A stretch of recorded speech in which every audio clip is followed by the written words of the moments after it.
வணக்கம் ஆபிரஹாம். கடந்த சில நாட்களாகவே கத்திரி வெயில் தொடங்கி இருக்கக்கூடிய நிலையில் வெயிலின் தாக்கமானது நாளுக்கு நாள் அதிகரித்த வண்ணமே இருக்கிறது.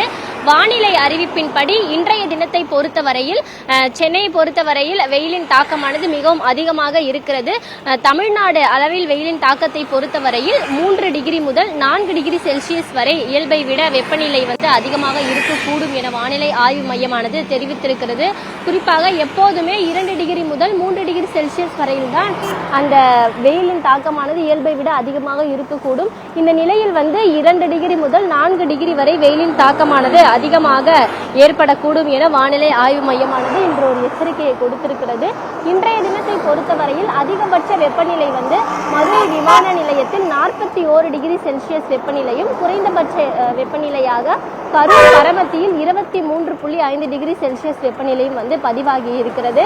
தமிழகத்தில் அதிகபட்ச வெப்பநிலையாக இன்றைய தினம் ஒரு சில இடங்களில் 2 முதல் 3 டிகிரி செல்சியஸ் இயல்பை விட அதிகமாக பதிவாகி இருக்கிறது. மேலும் இன்று தொடங்கி வரக்கூடிய 18ஆம் தேதி வரையில் அதிகபட்ச குறைந்தபட்ச வெப்பநிலையை பொறுத்தவரையில் இயல்பை விட 2 முதல் 4 டிகிரி செல்சியஸ் அதிகமாக இருக்கும் என வானிலை ஆய்வு மையமானது தெரிவித்திருக்கிறது. இவ்வாறு இருக்கக்கூடிய நிலையில் வெப்பத்தின் தாக்கமும் அதிகமாக இருக்கும் எனவும் வானிலை ஆய்வு மையமானது தெரிவித்திருக்கிறது. சென்னையை பொறுத்தவரையில் அதிகபட்ச வெப்பநிலை இன்றைய தினத்தில் 37 டிகிரியிலிருந்து 38 டிகிரி செல்சியஸ் ஒட்டியும், குறைந்தபட்ச வெப்பநிலை 28 டிகிரி முதல் 29 டிகிரி செல்சியஸை ஒட்டியும் இருக்கக்கூடும் என வானிலை ஆய்வு மையமானது தெரிவித்திருக்கிறது.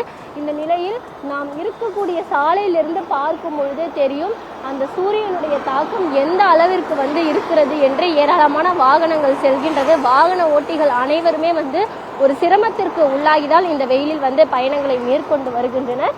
தூரத்தில் இருந்து பார்க்கும் பொழுது தெரியும் அந்த வெயிலின் தாக்கத்தால் சாலைகளில் காணல் நீர் ஓடுவது போல காணப்படுகிறது. இந்த நிலையில் இதை பார்க்கும் பொழுதே நமக்கு தெரியும் வெயிலின் தாக்கமானது எந்த அளவுக்கு அதிகமாக இருக்கிறது என்பது. குறிப்பாக வானிலை ஆய்வு மையத்தை பொறுத்தவரையில் தினந்தோறும் வானிலை ஆய்வு மையமானது எச்சரிக்கையை கொடுத்துதான் வருகிறது. இனி வெயிலின் தாக்கம் இனி வரக்கூடிய நாட்களில் கடந்த சில நாட்களில் இல்லாத அளவில் இனி வரக்கூடிய நாட்களில் வரலாறு காணாத வகையில் வெயிலின் தாக்கமானது அதிகமாக இருக்கும் என தினந்தோறும் வானிலை ஆய்வு மையமானது எச்சரிக்கையை கொடுத்து வருகிறது. இனி வரக்கூடிய நாட்களில் வெயிலின் தாக்கமானது படிப்படியாக அதிகரிக்கும் எனவும், வரக்கூடிய 18ஆம் தேதி வரை குறைந்தபட்ச வெப்பநிலை இயல்பை விட 2 டிகிரி முதல் 4 டிகிரி செல்சியஸ் வரை அதிகமாக இருக்கக்கூடும் என வானிலை ஆய்வு மையமானது தகவல் தெரிவித்திருக்கிறது. ஆபிரஹாம்.